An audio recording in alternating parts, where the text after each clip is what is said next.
Hello, everyone. I hope that we are ready to start. My name is Arijana Meštrović, and I'm coming from Croatia. I'm a vice president of academic pharmacy section, and I have a pleasure today to start our webinar to present our awardee for the Exceptional Educational Award in a Young Career. I would like to ask now to start the slides so we can start sharing our stories. In the meantime, let me introduce you who else is with us on the call. We also have a president of academic pharmacy section here with us, Professor Martin Henman. Martin, hello. We also have Professor Dr. Jayapal Reddy Thumma from India. Hello, who is our awardee's mentor. And we also have Mohammed Elhim with us, who is our support for today's seminar and our academic extra strength for today's talk. So I'm hoping that we can start with sharing some slides. And yes, I also can see Professor Toyin Tofade, who is our immediate past president of academic pharmacy section. Welcome, Toyin.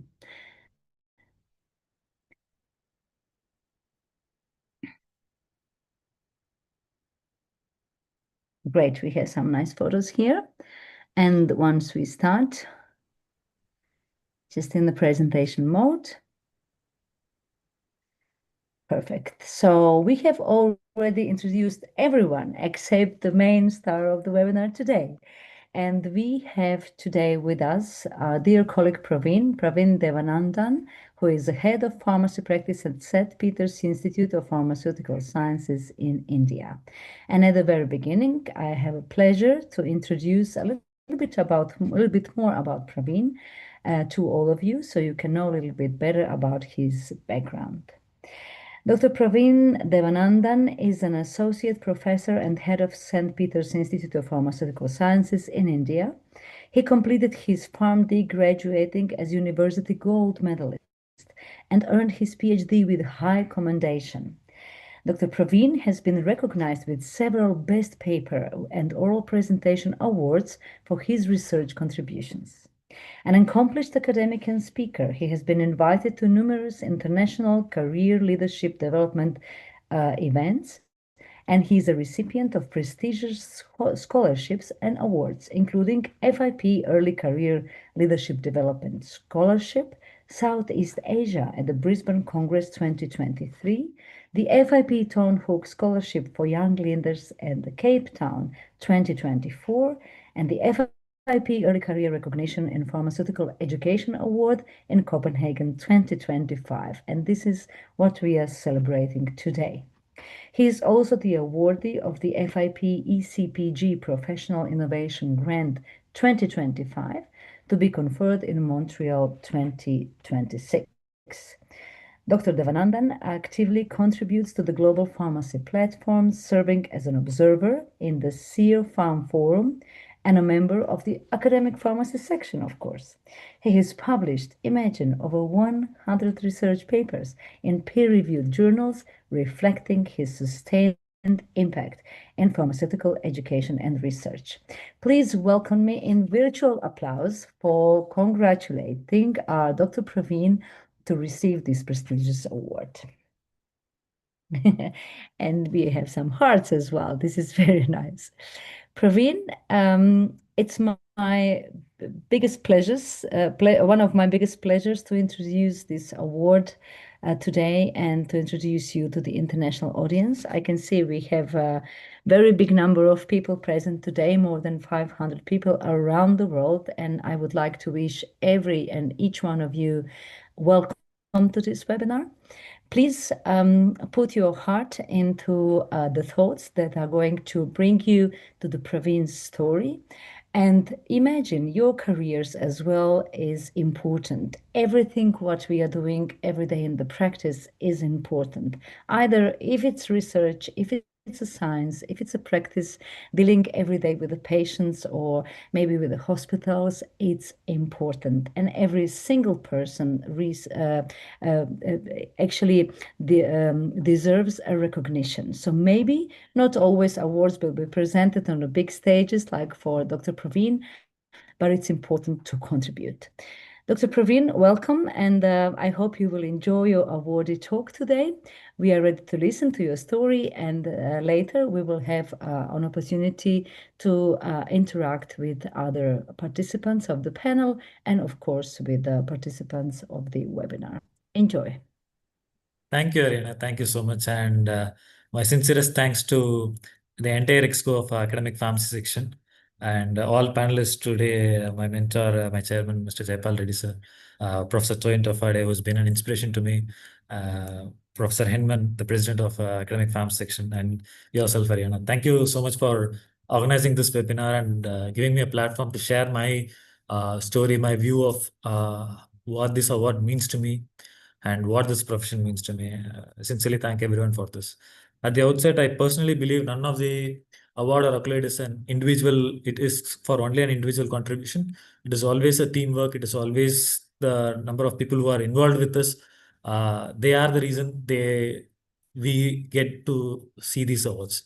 So my utmost thanks to our FIP President Sinclair, CEO Catherine Dugan, and FIP Head Chair Professor John Piper, and all the members of the selection committee, and for selecting me for this particular award, and all the EXCO members of Academic Farm section for nominating me for this particular honor.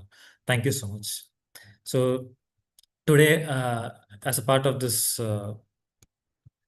chat, as a part of this webinar, I wanted to share my views of the profession, what made me choose this profession, and what made me pursue this profession as an educator, as a researcher, and as a practitioner.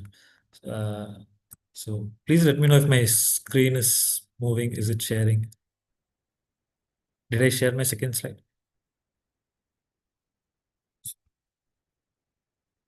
Yeah.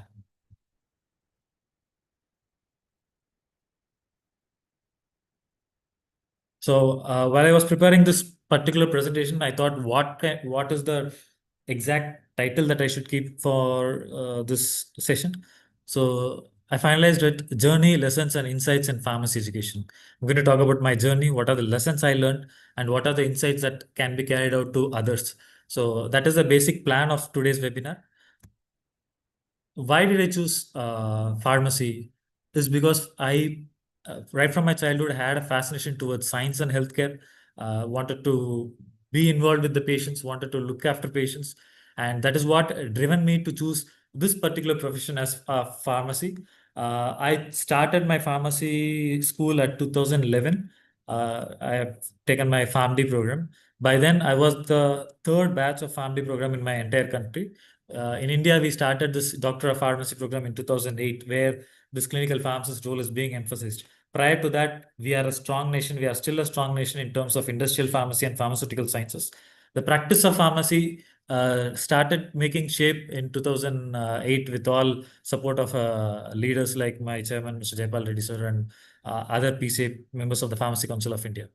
So when this program was introduced, I was so much fascinated because it involves discussion on a blend of science services towards chemistry, biology, as well as with patient care. So that is what driven me to choose this particular profession. And it gave me an opportunity to explore myself, to do research from my second year of my undergraduate, and to publish papers on that. And I was very fortunate enough with the support of all my teachers and all mentors. I had the opportunity to receive gold medal, and I have university gold medal, and I have received it from one of the stalwarts of pharmacy profession in India, Professor K. Chinnaswamy. He's the president of Indian Association of Colleges of Pharmacy, and he has more than 70 years of experience in teaching pharmacy. So it was a big honor to me to receive this particular gold medal from him. And what else made why pharmacy is always an ever evolving and ever interesting field is that there is a huge opportunity to innovate in clinical practice, research, as well as education. It is not that we have an area that has been established and we may not go ahead further, but we do have an opportunity to innovate. Day to day, the treatment guidelines get modified. Day to day, there is evolving nature of the practice, the understanding of patients, new diseases are evolving. So things like that gives us an opportunity to keep pursuing this profession for a long period. We are lifelong learners rather than we stop at one point. We are still lifelong learners. We don't know what is going to happen tomorrow. We never expected something like COVID will happen in 2020, but we started adopting to it. We started learning about COVID. We started building vaccines for COVID, treatment protocol for COVID. So all this we started doing because we have the potential to innovate ourselves in terms of clinical practice, in research, as well as in education. We have this chance to work with multidisciplinary teams and contribute to public health. In a clinical setup, we have physicians, we have nursing staff, we have other health, allied health professionals. We work in this multidisciplinary health sector, and we can innovate ourselves and we can promote the profession as well. And there is a continuous learning and global career prospect. As I said before, we are lifelong learners. We keep learning on a regular day-to-day basis. And we have been provided with this particular opportunity where we can interact globally, where we have this opportunity to discuss globally. Even right now, when there is certain drug reactions that I need to consult, we have an opportunity to directly write to Uppsala University and get information. Likewise, everything there is a collaboration that is possible globally. So that is what makes our profession what it is today. We are one family, although we are in different countries. We studied different types of programs. Some study 5 years, some study 6 years, some have an honors degree. But at the end of the day, we are all one family where we can collaborate with each other and work towards the progression of this profession. So my teaching philosophy, I started I became an academic. My dream was to become an academic because the progression of knowledge gives us different kind of pleasure. For every academic, for every educator, that pleasure is what we care for. So I became an academic. I used to teach during my PhD time, but after my PhD is completed, I have joined my present institution, St. Peter's Institute of Pharmaceutical Sciences, Telangana, India, in the year 2021 January. So my teaching philosophy is always focused on this four particular area. One, it should be student centric, and whatever we are as an educator, we have to focus on student centric beliefs and what we can give more to the students, what else we can contribute to the students. So that is one area. The next one is evidence based teaching. We as a country, as a region, we started adopting novel technologies over the past 1 or 2 decades. Prior to that, we had this conventional chalk and talk methods, but nowadays we are adapting to all this novel teaching learning methods that have been adopted in United States, Canada, and Europe, and all other regions too. We have started adopting Washington Accord in the year 2013. From then, this outcome-based education took shape in our country.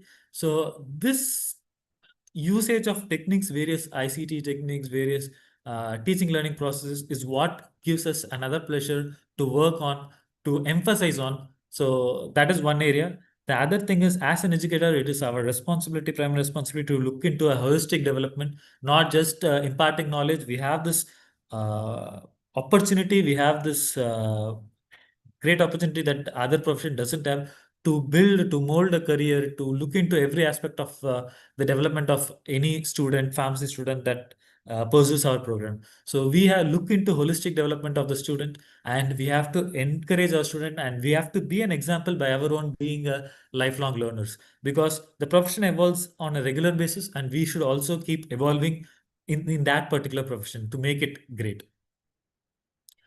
The areas which we at St. Peter's focus on is the following areas, and these are the areas where my Department of Arms Practice, and all other allied department also take their time and involve to ensure that our students are being entertained or encouraged towards participating in all these programs. So we do all interactive teaching. We in hospital scenarios, we do OSCEs, objective structure clinical examination. We set up stations, we perform, we do role play to understand. And thanks to FIP, looking at several posters, we are trying to adopt to gamification too. In Cape Town, I saw a lot of posters were on gamification, in Copenhagen as well. So we are also trying to adopt to that as well. This is what FIP does. When they give you a platform, you have an opportunity to learn from other sources, and you can adopt in our particular setup as well. So that opportunity is being provided by FIP and other global platforms. So integration of AI and technology, as we know, we did have through academic farm section only a webinar in last September, sorry, June, on artificial intelligence, how artificial intelligence can be utilized for a day-to-day teaching for an educator. We had same panelist, Arijana is here, Mr. Jayapal Reddy is here. So with same panelist, we had a session where we discussed about various AI tools. So that we evolve, that we utilize to teach our students, that we utilize to help our students to understand better. Because in that webinar also, one thing all the panelists conveyed to the participants is AI is not going to replace us, but those who are not getting adapted to AI, we may be replaced. So that is what our focus is. If we can adapt to AI, it can give us an opportunity to grow and for the profession as well. Then the other thing that we focus is preventive healthcare. What preventive healthcare is, we spend a huge amount of money in terms of treatment cost. Our pharmaceutical industry is earning in trillions because of the treatment cost that is being provided. But when it comes to prevention of a condition, that is where we lag. For any of us to do, let's say, an automobile service, a car service, we can spend thousands of dollars thrice a year, 4 times a year. But when it comes to a diagnostic test, we rarely do. And most people of our region, they rarely do. Instead of doing it every 6 months or a year, we rarely do. So that is where, as pharmacists, we should focus on ensuring that we cut down the burden of the patients in terms of treatment, rather than helping them to adopt to lifestyle changes, to adopt to preventive healthcare. So that is what we as a pharmacist should do. That is what we focus at St. Peter's also to do, to our students, to put their focus on. Because once we start doing that, we can cut down individual patient needs as well.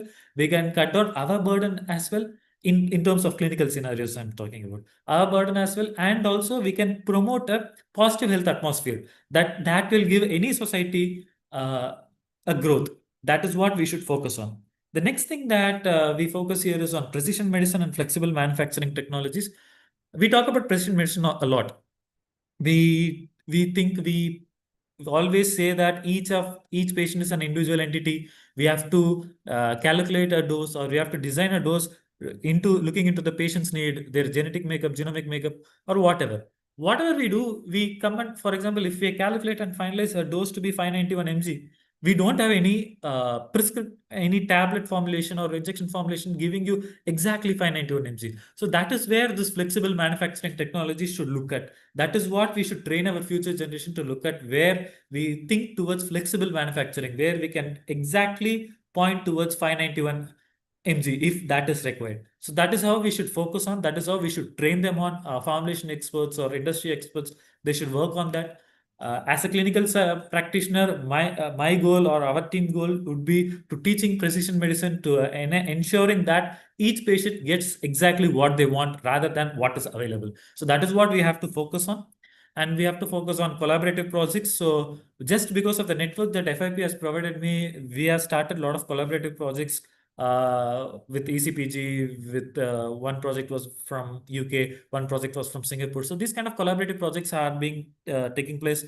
Also, because of this platform, we had this opportunity to go into a memorandum of understanding with universities abroad. One of the universities we went is with Albany College of Pharmacy and Health Sciences, where Professor Toyin Tofade is the president. So that's where that kind of collaboration is what you can get when we come to these global platforms. And then we need to have a continuous feedback on our techniques, which some students might understand, some students may not. So in terms of holistic development, this continuous feedback is what will give us an opportunity. So I encourage all early career educators to take feedback on a regular basis, to understand where we stand, and to evolve ourselves as a better as an educator. So that's how these are all my teaching philosophies which we adopt in St. Peter's. So as I said before, none of this accolades, none of this awards that Arijana mentioned would have been possible if not for the greatest mentor that I have got, Mr. Jayapal Reddy Thumma, my chairman. I still remember the date, December 4, 2020, during COVID. We had a video call where he explained about what is his thought process, what he is expecting out of St. Peter's. So that call made me come to St. Peter's. That's how I have come to St. Peter's. And till 2021-22, I know FIP is there. It is an organization, but I don't know. There is what do you call regularly there are congress happens every year. People go present. I have no idea. when he went as a council member, he's a council member for the last 10 years, went as a council member of representing IACP to FIP Sevilla Congress in 2022. That's when I got to know that there is this particular thing that is happening. And once he came back, he motivated me. He asked me to look at opportunities, to look at global opportunities and present my work there. So I owe everything, whatever has happened so far and will happen in future also to him. It's all because of him that this is all these are possible. During the course of this FIP congresses, we had this opportunity to listen to various other people. Uh, One person is Professor Toyin Tofade, whom I'm going to talk about later. She introduced me to a book called Developing the Leader Within You by John C. Maxwell during a program called LDP. I'll talk about that later. So, in that book, when you see the developing leader within you, the first and foremost area is to have a vision. So, when you practically see someone, my chairman, I'm talking about, having a vision that he sets for the institution that he sets for himself, that inspires us to learn a lot. So from him I learned a lot, how to set vision, the strategic thinking, what innovation, what adaptability has to be there, taking an initiative, implementing the change, and where to speak and where to keep quiet. All holistic development is what I spoke. No, that I learned from him, and it's because of his mentoring that I am able to get all these things. So from here, I once again thank him for all the support that he has been providing me for the last 5 years and as well as in the future too. Thank you so much, sir. My other mentor, whom I wanted to talk here, is Professor Toyin Tofade. Uh, I After coming back from Severe Congress, my chairman told me about Professor Toyin Tofade, the way she carries an atmosphere, her oratory skills. So that had a fascination. When I went to Brisbane Congress as a recipient of Early Career Leadership Development Scholarship, the first task is to attend the Leadership Development Workshop, which Academic Pharmacy section as well as ECPG and Foundation co-host during every Congress. The first 1.5 days for that.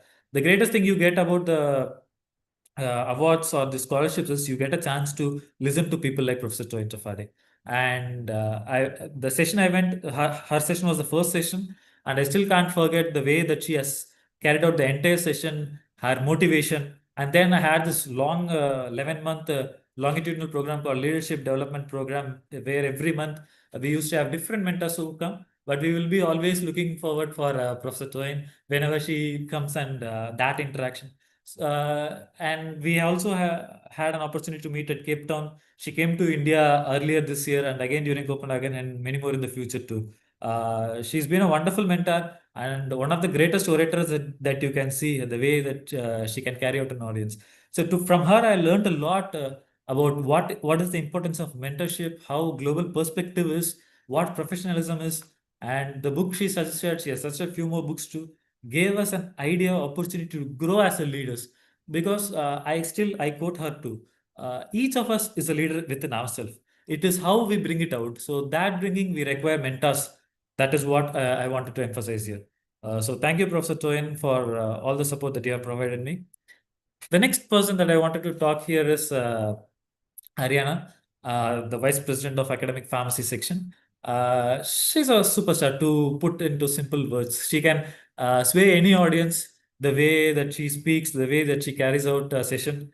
I had this opportunity to listen to her parts in Brisbane, then in Cape Town, and we had 2 days, almost 2 days in India in January 2025. So, where she spoke about structural leadership development, competency based education, these are all very essential because every educator is a leader within himself or herself. So, that is what we have to promote more. That gives the scope for each of our students, for each of our peers, as well as our mentors to understand us. So, that understanding I received, I got from her session. So, thank you, Ariana, once again for your wonderful session too and motivating me in this. Besides this, there are a lot of other mentors who have helped me for various grants and other things. I take this platform as an opportunity to thank them as well. I want to acknowledge FIP Foundation for Education and Research. Uh, Out of 4 grants, 4 awards or recognition that I have received from FIP over the last 4 years, 3 are from the FIP Foundation. The Early Career Leadership Development Scholarship from Brisbane, Global Thornhook Scholarship from at Cape Town, and Professional Innovation Grant, which is a project I'm doing right now on tuberculosis, health literacy on tuberculosis, which will be conferred to me in Montreal Congress too. So the FIP Foundation is a mix of talented individuals who are directors, and our chair, Professor Janel, is there. Directors like Kevin, Professor Piper, Professor Takuya, Professor Jennifer. So Dr. Gray, all these people are there, wonderful people are there who are involved with great work where they promote philanthropy and they take it to those people who need it, who can come out and present themselves in the global scenario. So I would like to acknowledge the support that I received from Foundation, and they have been a great supporter to me for the last few years. And what we do right now here at St. Peter's is we have become an autonomous institution where we innovate on education and research. We focus on AI-driven curriculum. We try to adopt to that so that our students can also get encouraged by that particular advancement that is happening on a global scenario, global phenomenon, whatever the advantages they are taking. And we follow evidence-based approach where we take up research, where we teach them on case-based learning, micro learning modules too. We call eminent stalwarts. Professor Toyin, Kevin visited our institution last year. Professor Suresh, the former president of Pharmaceutical Council of India, used to visit our institution. So stalwarts like these we bring to our institution, and we give our students an exposure to understand what is running in their mind, to understand what exactly happens. So that will give them a motivation as well. That will give them an inspiration to go ahead in their career. So that opportunity we provide to all students at St. Peter's. That's what we do. In terms of research, I focus on health literacy related works and outcome-based education, which is an evolving area in our region, and also needs assessment study on health literacy. That is my focus. Beyond me, there are a lot of other faculty here who work on formulation development, who work on pharmacotherapeutic advances, who work on various other areas too. So beyond the classroom, we try to have a community outreach programs. We try to encourage our students to participate in community outreach program, talk to patients, talk to the general population, try to reduce the what you call the disease burden, to focus more on preventive healthcare. We also have this wonderful opportunity to have a global collaboration. As I said before, we have collaborated with a lot of organizations. Basic platform has been FIP. FIP has given us the basic foundation where it has given us to understand what happens in various universities and to take up that. And mentorship programs, we invite, as I said, we invite leaders here to talk about that. We do online sessions, one-on-one sessions with certain leaders from all over the world to talk with students where they can understand their mindset, their purview of any aspect. And always we focus on various innovation and recognitions for student-centric learning. We have been one of the first few pharmacy institutions to get accorded with Human Ethical Committee approvals, Animal Ethical Committee approvals to carry out study on human and animal population.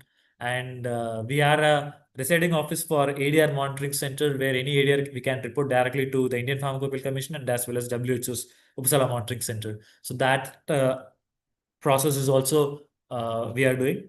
And we have established an innovation council through which patenting and other processes going on one side.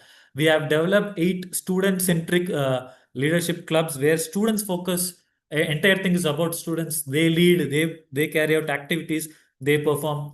So that opportunity is we try to provide that opportunity to student to make each student a leader and a lifelong learner. So that is what is major focus that is mentioned in Washington Accord, that we make each student a leader and a lifelong learner. So that is what we focus on. And here I have an opportunity to present our main team from St. Peter's.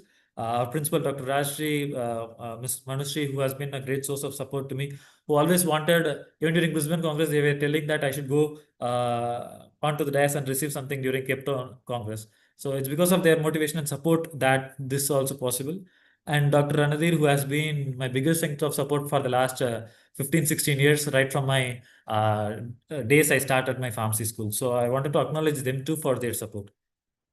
With FIP, we had this wonderful opportunity to collaborate, to build networks. Uh, because if not for FIP Brisbane Congress, I wouldn't have met so many wonderful people. So likewise, it is giving us a platform where we can build people from Singapore, Indonesia, US, UK, Canada, various parts of the globe. We are able to collaborate with them. We are able to carry out their works. We try to bring them here. They invite us there. So this is an ever-evolving process, and which gives us a bigger platform for knowledge sharing. As an educator, we focus on knowledge sharing, and this is platforms like this is what does that. And I would like to thank two important people from FIP for this, our President, President Sinclair, and our CEO, Catherine Dugan, for giving us such wonderful opportunities year after year to collaborate, to build networks, to enhance ourselves into the level of a global perspective. That is what it does. So that's how FIP has given us the platform. Academic pharmacy section. After the Brisbane Congress, I enrolled myself into academic pharmacy section. I started getting into working groups. The first ever working group that I went is the strategic implementation and planning working group headed by none other than our present president, Professor Martin Henman. That is the first ever working group that I have been a part of. Unfortunately, I don't have an individual photo with our president Henman, but I'm sure in Montreal we may take one and I can use it in the future slides. So that was the first year working group, and because of various working group, Congress planning working group is there with Arijana as the lead and Mr. Jayapal Reddy as the co-lead. I'm part of that, as well as research and scholarship working group where Arinola was the lead. Right now, Professor Mohammed Elnaim is the lead. So this working groups, meeting the working groups monthly or twice a month or during the congresses also gives us a platform where we can interact with them, learn about their ideas, their perspectives, and we can incorporate that in our existence scenarios. So that is what is another focus that I wanted to tell. This working groups, even though we cannot travel to the Congress, being a part of this working groups also gives us that edge to listen to people, what happens there in their country, and how we can implement that. So that's how academic farms section has supported me, as well as the leadership development program, leadership development workshops, and various other prospects as well. The academic farm section has been a huge strength of support, not just to me, for a lot of early careers, because early career development is one of the major goals of academic pharmacy section. If not, that is the biggest goal, I believe so, and that is what their focus is on. So that is how they are been a part of me in developing my career. And I also want to acknowledge a very important group of pharmacists called as Early Career Pharmaceutical Group, ECPG Group. I got to know about them in 2023. I have served as leadership development coordinator in their subcommittee in 2024. Gave me an opportunity to organize the leadership development workshop at Cape Town Congress. So ECPG is other group as a part of FIP, presently headed by Emanuela Enzerebi, and future it's being held by Ealing. So this group is also constantly evolving group where they also have a good network. You have every quarterly networking opportunities through their subcommittees. I think subcommittee call may get open soon. So whoever is interested, if you are less than 8 years of post your first pharmacy degree, you are very well encouraged to be a part of the subcommittee of ECPG. They also provide a lot of grant opportunities, whatever the foundation is being providing to the early career pharmacist. So ECPG is a platform that is going to be a bridge between the foundation, the academic farm section, and everyone with the early careers. So if you are less than 8 years of your experience post your first pharmacy degree, I encourage each of you to be a part of ECPG, which will give you another collaborative opportunity. So what I wanted to tell to other early career pharmacists is that our profession is always focused on three major things: learn, lead, and inspire. We should be a lifelong learner. Continuous learning is very, very essential, because 5 years back, when I completed my PhD, we rarely spoke about artificial intelligence. Nowadays, we don't come across a day, we don't leave a day where we don't speak about artificial intelligence. So that's how we have to get ourselves adopted to whatever is happening on regular basis. in the global scenario and understand our perspective as well. Seek mentorship whenever we need. We have to seek mentorship. There is nothing wrong in seeking mentorship.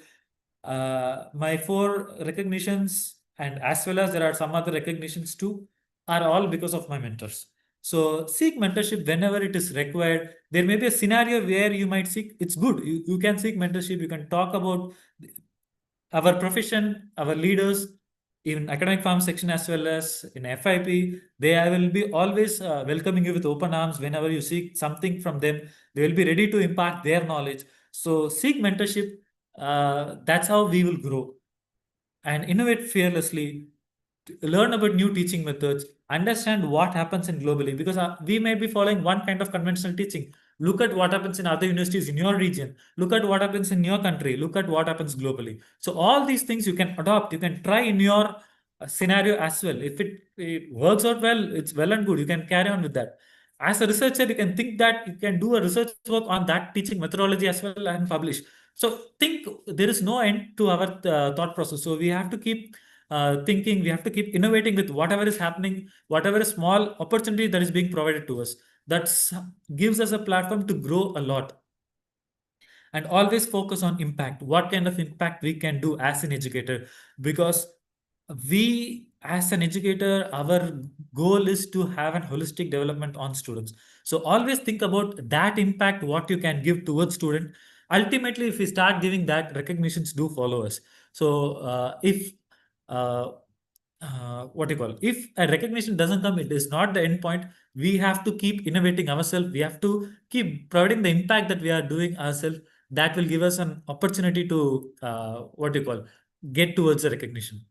So based on the experience that I had over the last 5 years as a full-time academic and as a last 8 years as an academic in total, and I thought of writing some do's and don'ts which I have learned from all these stalwarts of our profession from India as well as globally. Build a strong relationship with mentors, with peers, and with students. That's how we can understand them. It doesn't mean that we have to spend a huge amount of time with them, but you start building relationship, collaborate with various research projects. That gives an opportunity. Research and professional development opportunities will come only because, see, I'll take this as an example. Uh, During Brisbane Congress, during the social nights that we have, academic pharmacy reception or early career reception or president's reception, that's where we interacted with a lot of people. That has that has given me an opportunity to publish 7 more research papers. So that networking opportunities you can get when you start building a network. Work on that network. If you can't travel, LinkedIn is a good platform. There are a lot of other platforms. Talk to the stalwarts in your area so that they can guide you, they can give you a pathway where you can build your own networks. Always focus on students' holistic development, not just the teaching content. A teacher's role doesn't end when we teach and come back. We focus on holistic development. That's why all teachers are leaders. So we have to look into that and embrace technology. Try to adopt ourselves to technology. Whatever happens globally, we have to be the first person to bring it to our region.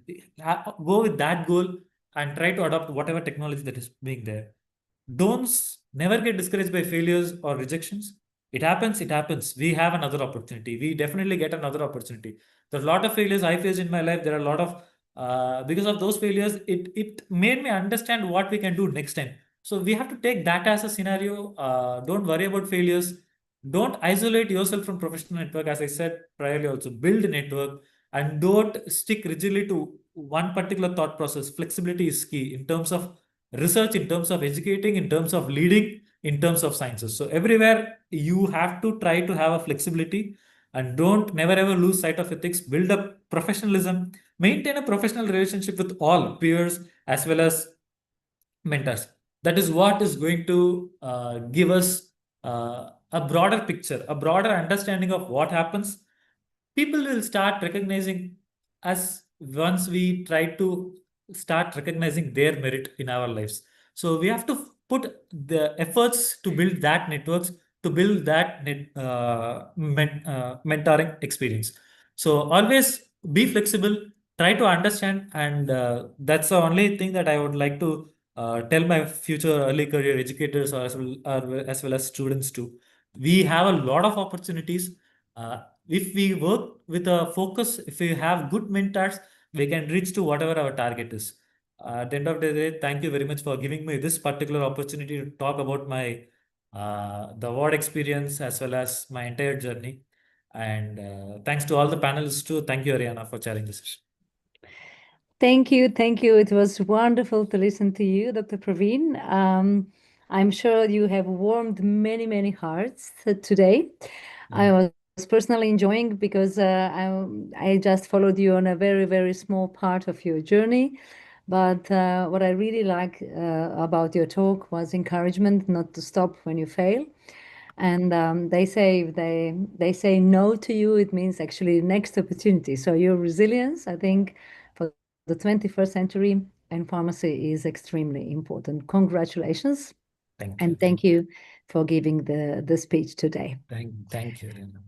I'm looking at the questions and answer part of the Zoom, and I don't see any concrete questions, but I see many hearts, many thumbs up, many beautiful, warm hearts, and I hope once you will look at the recording, you are able to read all the comments. We have 652 people at the moment joining us and listening.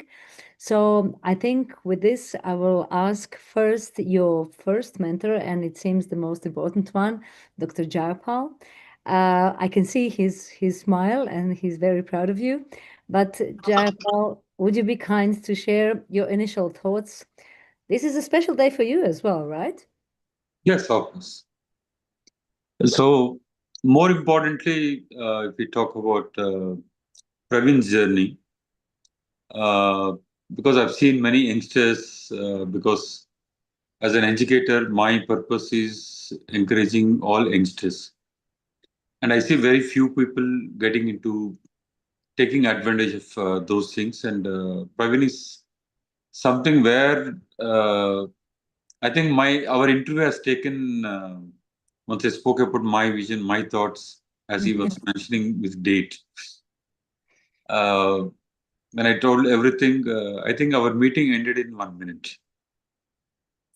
Okay. And he spoke only for a minute. I said, Praveen, enough. I want you to join my team. And so that's how I was able to assess his curiosity to learn for himself, because if 8 hours a day, if he's in campus, every minute he takes into accountability. Number one. Number two, his planning is so meticulous. He also makes the entire team of his own colleagues to join hands to build careers for the students. That is the ultimate goal, what he has every time in the mind. And third, he plans, he gives a lot of strategies, he gives a lot of ambitious projects. And he knows where to tap people, he knows how to do things. He works for the institutions, and also he works for his colleagues, and he also works for his students. So he doesn't miss anyone. He wants everyone into the team. So that's one thing fantastic. And I think he's one of the greatest listener. And that's what I've really learned. Even if he says something, if I want to correct him, he's ready to accept it. He doesn't defend. He will listen. Okay, so that's what I really appreciate, because that's what we came in our life when elders give suggestions or the mentors give suggestion. And again, taking feedback, as he was mentioning, always he want to set right his own self. If I'm doing wrong, sir, please let me know without hesitation. It doesn't mind. Praveen, I think you should change that. He'll go redo it and say, yes, sir. Sir, there's something wrong. I'm able to. Next time, he doesn't want to. So this is what it's required for all young generation, all young prospective young students who want to get into the leadership roles or getting into educator roles. And I think even Ariana, I think you also accept with me when we done the leadership programs. Yeah. The kind of involvement, the kind of things, not only him, there's a team around him. Yeah. As he's a guest for us today, that's the reason I'm mentioning Praveen. But he also motivated many people around him. That's what, in an organization, I want us to see all people coming onto the same page. Every organization, as you have your own organization, we want everyone to go with the organization's vision. So he tries to build and recognize their own potentials, and when they're working for a set of organization, you want to see that whether the organization objectives are met or not. The short span of just hardly 4 years, I think he was a tremendous person where I think very shortly Praveen might be becoming my mentor, okay? That was my next question for you, Jayapal. Yeah, see, I like people working because as an running an organization, when people do great things, I think we should give a chance for them to do much better, much greater, so that the generations for tomorrow, because our ultimate aim is our students. We need Thank to you. create a future for them. We need to Yeah. make their lives better. We need to make our healthcare much better. We need to really transform our healthcare system. And even he has a thought process of preventive healthcare. That's one more milestone he's having in his mind. Even we went to the level of the government of India where we had discussions, and even government of India now is also really looking at how to modify the lifestyles of the people across the country. So that is the thing we have really got into the set, the government of India, and they're also really thinking how to make this preventive healthcare as a very predominant factor that has to come into the part of the country. And even he was talking about precision medicine and the flexible manufacturing technology. That's the future. I think the role of all young pharmacists today, I think whoever is there, I think all these days it is industry driven. Now, tomorrow, as per the WHO or as per the FIP or the major organization goals is we are talking about the precision medicine. But for precision medicine, what's the technologies? So all these days, industry driven, we are able to deliver a certain set of dosage of tablets. But tomorrow, we people are going to decide what a patient has to take, what is the dose he has to take. So I think, Praveen, I really appreciate your thought process, your strong eagerness to bring into, and I really appreciate your thanking for all your mentors. That's what I salute you because very few people do that. And definitely we are there with you for all your support, your leadership. I want many Praveens across the globe. Okay? And I want many my students, my teachers to become, and even we should, as you said, we should be a lifelong learners. I really thank Arijana and academic president and everyone, Toyin and everyone. I think you said you gave us a good platform for us to improve ourselves, to improve in every field. I really thank Arijana. I think any other questions, I think, I don't know. Thank you. We will shortly come back to you. I would like to read the message that our immediate past president Toyin Tofade just sent because she's unable to participate live at the moment. So she says Praveen is a model mentee.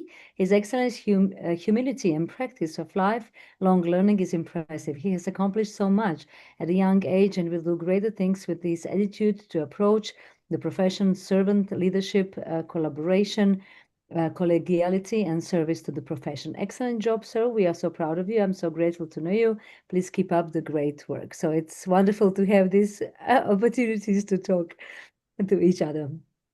Martin, as a new president of academic pharmacy section, once you listen to the young academic educator with so many wishes, aspirations, dreams, if I may say, I'm sure you feel a strong responsibility how to lead the section in the future. But can you please share with us a little bit about how the vision and the mission of the section aligns with such a young profiles and what we can do for the others as well to help them to be more visible, like Dr. Praveen? Thank you very much, Arijana, for the opportunity to talk today. And thank you to Praveen for a wonderful talk. Fascinating to listen to all of your different views. And as your mentor, Jayapal, Reddy said, it's very gracious of you to thank so many of your mentors and to recognize the part that they and the others have played in helping you to achieve the things that you've done. And I have to say that what came through very strongly for me from your talk was really the sorts of values that you hold dear and that you try to embody in your work. And I think that is truly inspiring. And I would agree with everything that Toyin said as well. It really is wonderful. In terms of academic pharmacy section, obviously we're delighted that Praveen is with us, and we look forward to working with you in the time, and you've already made a contribution in a couple of our working groups. I suppose that the three things that we usually say within the section is we try to essentially empower the people who come into academic pharmacy section to do things, and then we try to recognize them for it. Now, I know you talked about impact, but when we talk about work, we talk about work which has an impact. So we're really trying to encourage people to get involved, to become empowered through the networking that you spoke about in your own talk there. We then offer all of our different working groups. We have 8 different working groups, all of which are busying away, trying to help educators, program development, advocacy, research and scholarship, all of these different areas, which are all part of education. And we try to do that through the collaborative and through the collegial approach. And as you said, the wonderful things about it is that it means that even if you can't get to the FIP Congress, you have 11 other months and 2 weeks to work with all these people and to keep on and build those relationships over that time. And eventually you will get the opportunity to meet them. And so you can get something from that. We try with the working groups to focus on, and you talked about it as well, in the way in which you're looking at what is needed in the profession and what the patients and the health service need. So we try to look at the needs of our members. We also try to, as you said, to think strategically. We try to think and say, okay, what is going to be important in the future? What should we be trying to address? And so we then, in what we hope is as consensual way as possible, we then sit down as a group and say, okay, which of these things should we actually prioritize? And then our working groups get set on those early priorities, and people volunteer because, of course, the fact is that they're interested in this. This is what they would like to do, and they believe that it's important. So with those things, then the work begins to get done. But it has to be fairly practically focused, because we need within 2 years for the project to come to some sort of conclusion, or at least to some sort of output. Because when you're working in something which is in addition to your day job, and you're a volunteer and you have many other things to do in your life, you've got to be really committed to this to get it done. And you have to have other people around to support you. And then the other thing that we try to do is to recognize what our members do. Now, one of the reasons we place a lot of store by recognition is the fact is that everybody is a volunteer. After all, we are not paying anybody to do anything. So the only return you get from this is the satisfaction and the skills that you learn yourself. But then in addition to that, it is only appropriate that other people should be able to look and say, well, he did good work or she did good work, and they said they did good work. Because that recognition is a validation of the work as well as the individual. And it's a validation of the idea of being a professional. And so we place considerable store by that. And our recognition is, once again, it's nothing material. It's simply a certificate most of the time, which says, thank you very much, that was great. And nevertheless, people are delighted that somebody has noticed what it is that they are doing, and they feel empowered once again to go on and do more work for others. So I think all of those things really, from what we do in the section, chime very much with someone like yourself, with your mentor and the other mentors that you've spoken about. Arijana's been a great leader for us over a long period of time. And as you said, Toyin has been exceptional. And before her, we had John Pieper. And before John Pieper, we had Ralph Altier. And all of them have built and built and built the section. And at the same time, helped FIP to develop and helped FIP to help the profession to develop. So the little thing that we do in the section contributes to what goes on in FIP, which then contributes to what goes on for the profession. Just that little first step gives everything a push, and it essentially accumulates as it goes along. So I think it's wonderful that it's been able to do that. If I may, Arijana, can I ask Praveen a question? Of course. You spoke about lots of things that you try to embody in your philosophy of teaching and so on. And I think one of the things that, if I remember from my early days, that I found difficult was assessment. And you talked about different teaching methods, but you know, that old saying is that assessment is what drives learning. So how have you found in your development, you have essentially begun to change the way in which you assess students, or what innovations have you tried in assessment of students? One of the things that here we started doing is, Professor, we started building rubric for each and every step. For example, we do OSCEs, Objective Structured Clinical Examinations, where for every station we have developed a rubric. But again, there will be some students who can come with a solution that is much different than the rubric. So we try to take that each answer into a case-based scenarios and try to work on that.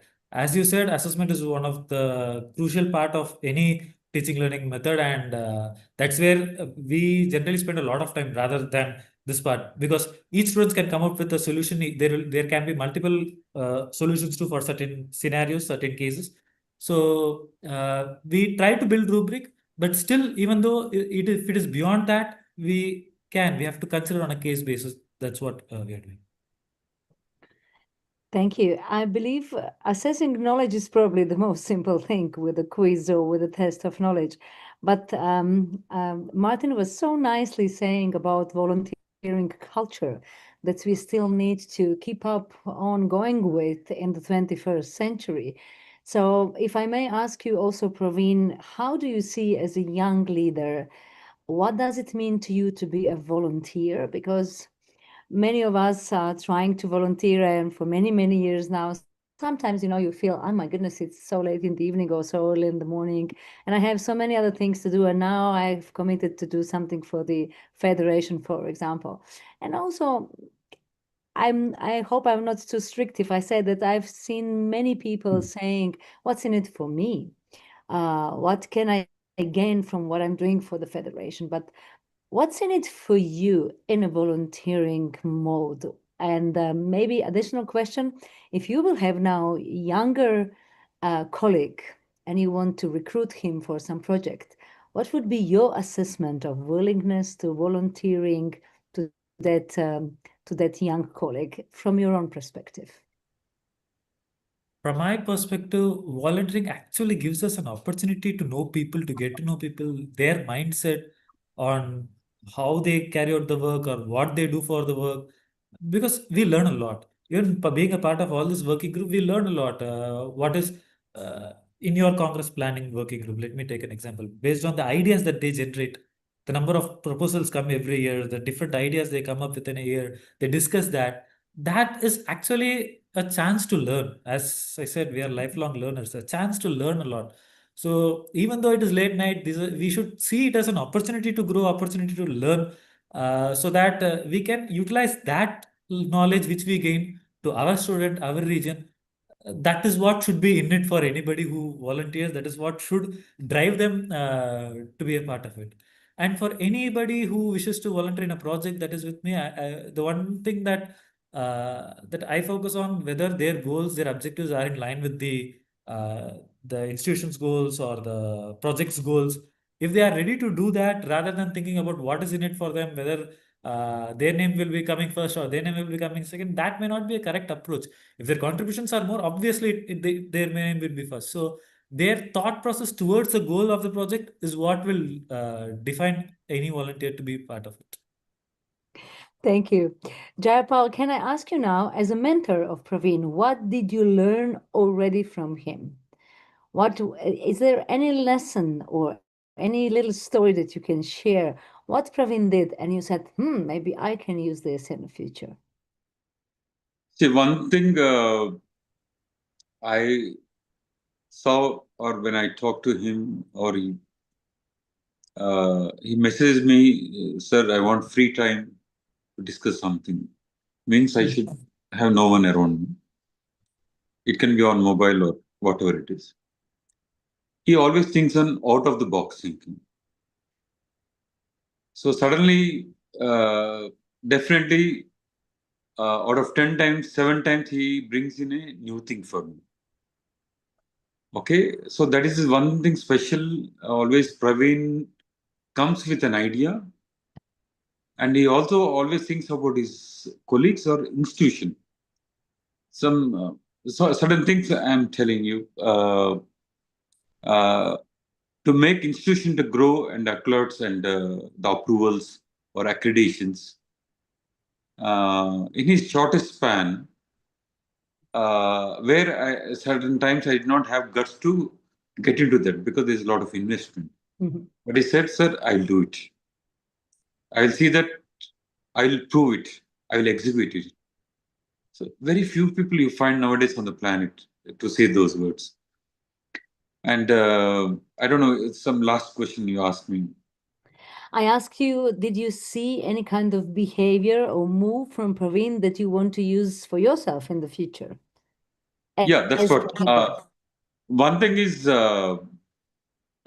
calmness, and it doesn't really immediately react for certain things. And mostly, I think most of the time, he's ready for everything, either it's a project or a proposal. See, at any point of time, he's ready for anything. He's ready with the document. So I think certain things I also need to learn those things if I'm working or running an institution, what I should bring to my organization, my employees, my students, and all the stakeholders. I think Praveen is certain kind of a different out of the box, and he want to. For him, institution is the first. So likewise, I think I should go beyond, think like Praveen, so that I can make things much, much better. I think that particular lesson, I think recent times, I'm able to see from, he's ready. So always he's the head of us. So I think I should really look into those parameters. You guys are going to be too good if you're going together for a long time still. And it's really wonderful to see that connection. Martin, I would like to ask you one personal question, but of course, as a teacher, you will turn it to some messages to our audience today.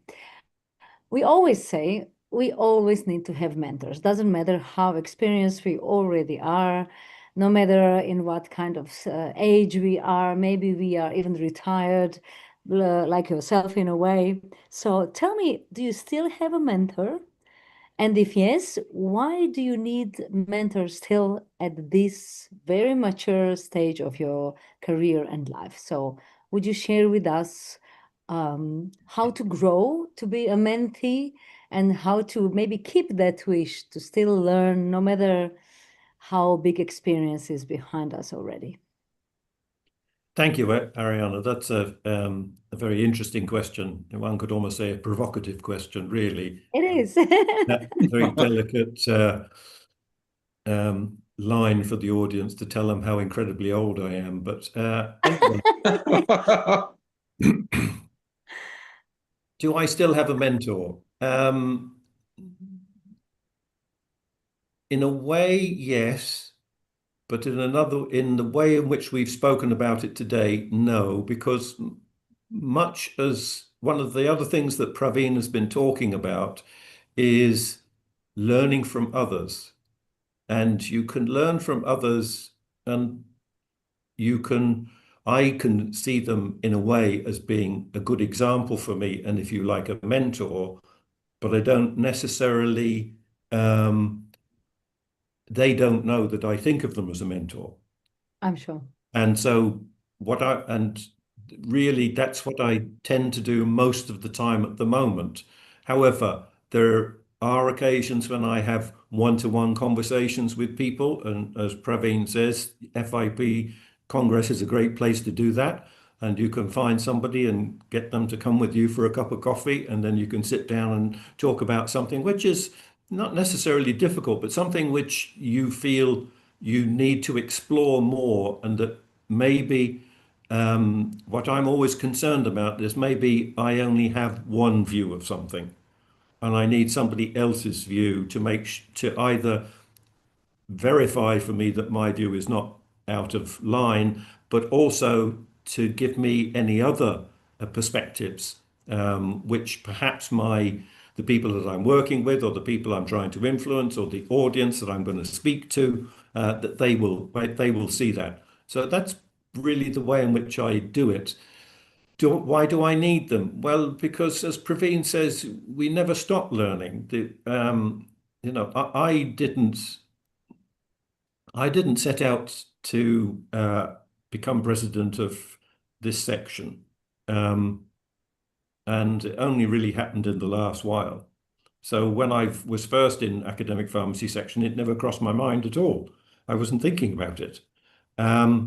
However, now that I've taken it on, and in the year before I took the post up, I began to say to myself, so what am I going to do, and how am I going to do it? Because I haven't done this before.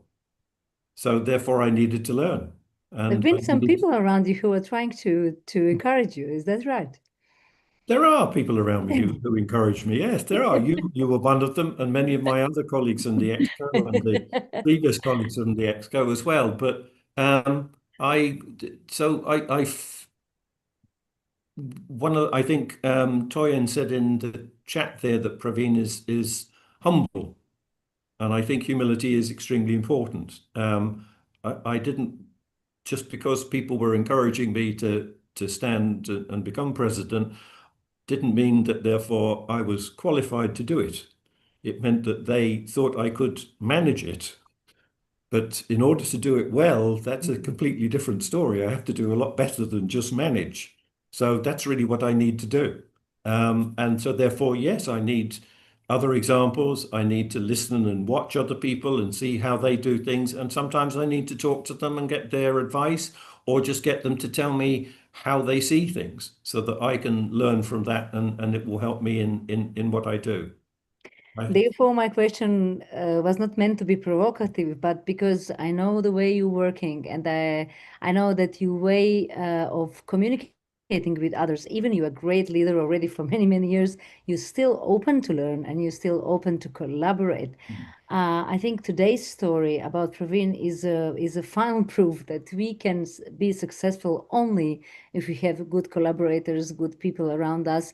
Some of them we might call mentors, or I don't know, tutors, or maybe just peers or colleagues or friends. But I think the culture of staying humble and being open to listen to what other people think is one of your greatest characteristics. Therefore, I was asking you that question because sometimes leaders are not approachable, Sometimes leaders are having closed doors. Sometimes leaders are putting borders and lines around them. And this is not what we are looking for, right? So we are looking to try to be close, to try to learn, to try to not to copy, but to be inspired by someone else. Well, I think that one of the key things is, in the sort of work that we're trying to do, we are looking to discover new knowledge. Mm-hmm. And you have to be quite humble to discover new knowledge, because it isn't, it isn't always obvious. So you have to work very hard at that. and you have to think about other things, and you have to learn from others to do it. But the other thing is that you're really trying to help to serve the greater good, the health service, the patients, from the individuals all the way through to the populations to preventive medicine. And so consequently, that is not a simple undertaking. And if you approach it in a way and saying, well, I'm going to sort this out, I'm going to boss this around, you're not. The world is a lot bigger than you are. So therefore, you've got to work with it, and you've got to find the tools that you can use to work with it in order to be able to help solve these problems. And so I suppose really that also is one of the reasons why I feel in the way that I do about working with people. So I don't think that in academia and in health, you can be the kind of, shall we say, single-minded leader that you can be in politics, where you can say, I have the power, get on with it. I told you what to do it. And if you don't do it, I'll put you out of your job. You can't do it with health, and you can't really do it in academia. You've got to work with people to get it done. Yeah, but sometimes we see those episodes that might makes us feel unimportant, and this is, I think, what Praveen was very, very good in presenting what is really important. Praveen, maybe to follow on what Martin just nicely said, can you tell us, do you think that as a young person, did you choose your mentor, or your mentor is choosing you? So how do you feel that process was on? So were you approached by Jayapal says, hey, young boy, why don't you? Or were you saying, oh my goodness, I hope he's in a good mood today, so he will receive me for the meeting. So how is that happening? And maybe a little piece of advice for others who want to approach big leaders, because the biggest leaders are normal, simple people. As Martin says, humble people are the biggest leaders. So how did you manage? Choosing may not be the appropriate. What I feel is, when we start interacting, when we have a conversation, when we try to understand what a person is telling, their thought process, we take them as mentors. As a mentee, that is what I feel. Listening to my chairman, listening to Professor Toyin, listening to you, a lot of other people's too. The way you present your thought process is what inspires us as a mentee. That inspiration is what the connection that makes mentor-mentee is what I personally feel. And for everyone who are looking about approachability, you need not always go to the president of a country and look into approachable. There, you start with the person that is next to you, and you can have a chance to go meet, discuss, to spend time and talk. So it's not always that difficult. And also there is, as we were discussing priorly also, a good mentor is required in most of the situations. We need not depend on them for everything, but at the same time, there might be situations where you need their support in troubleshooting, or where you want them just to listen what you're feeling, what your thought process is, just to have like an additional validation of your thought process, things like that. So in that way, a mentor is kind of an inspiration. That is what I personally feel. It's very nice and poetic, as you explained. Thank you very much. And I was expecting it will be something like that, because a human relationship with another human being is something very special and not always easy to describe. Jayapal, do you have the same thoughts? Were you inspired by Praveen as well? Yeah, many times, because I was telling you, certain times as an investor, I don't take a decision. But there are some people like Praveen who inspires, yes, we can do, we have a team, we can execute it in the shortest time possible. I think that thing I've seen from Praveen.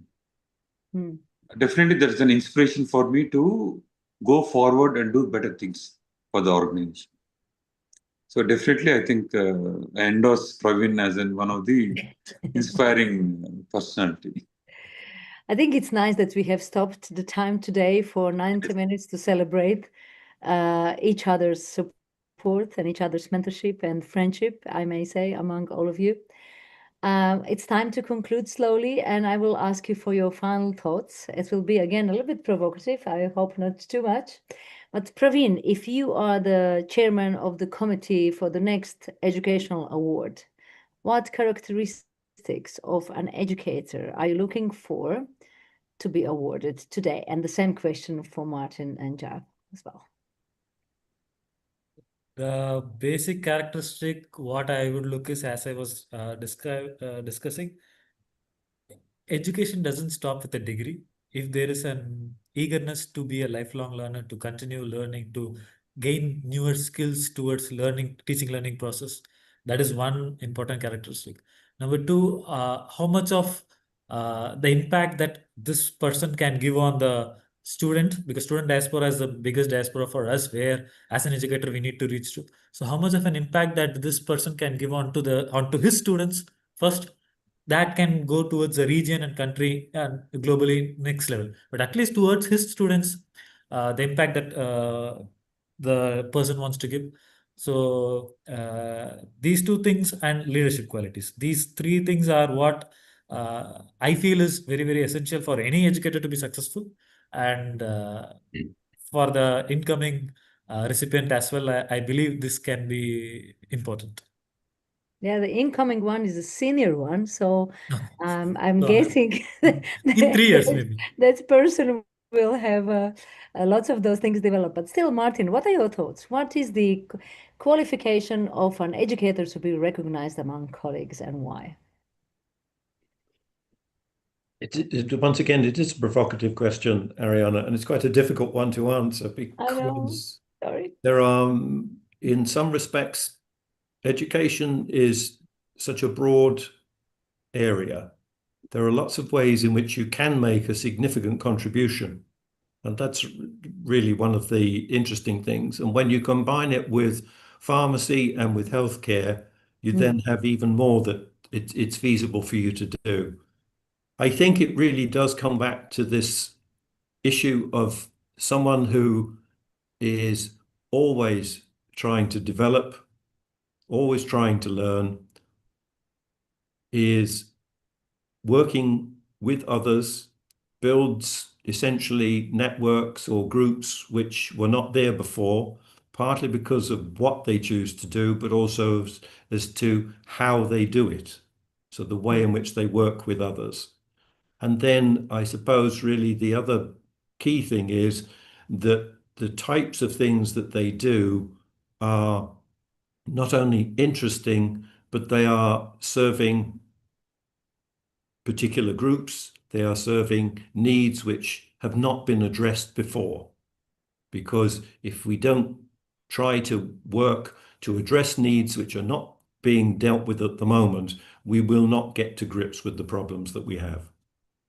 Such a nice way to describe an innovator in education. Thank you very, very much. Jayapal, what are your thoughts?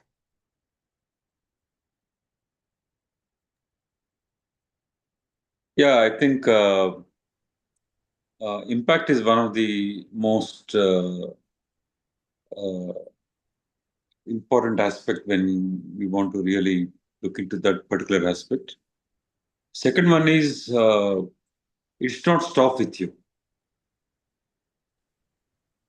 Okay, that's most important because in my life for the last 31 years, I've seen there are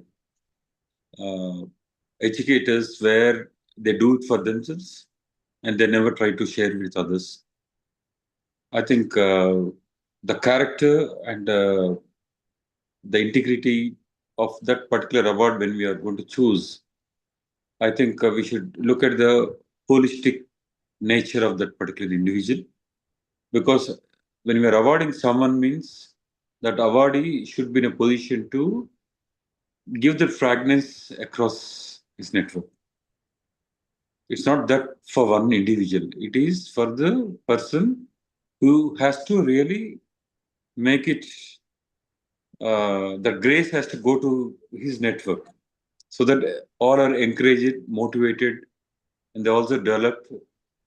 So always I look into that aspect when I do in my life, whenever we try to award or recognize one person, because award is not just for self-benefit. It should be something, Yeah. the beauty For has to be added. everyone to learn, for everyone Yes, to learn. yes, Yeah, yes. yeah. That's what always I look into.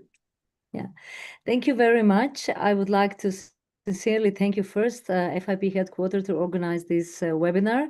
Especially, I see here Professor Arinola Joda, who was very instrumental in helping us to put the things together. I would like to thank our panelists, Professor Jayapal Reddy and Professor Martin Henman, to be with us today. And especially, I would like to thank to Dr. Praveen, who was growing his career in a way that we all are awardees today, because we have received the beautiful pearls of thoughts for our future. I've heard once that educators should be with a sharp brain and a soft heart. And this is a perfect combination. So I believe that our panelists today, and especially our awardee, were showing the same characteristics. Thank you, everyone. It was a pleasure to be your host today and to moderate this wonderful session. And I hope that you will enjoy to read to the feedback of the participants. And yeah, hope to see you in the future. Many, many more chances to grow together. Yes. All the best.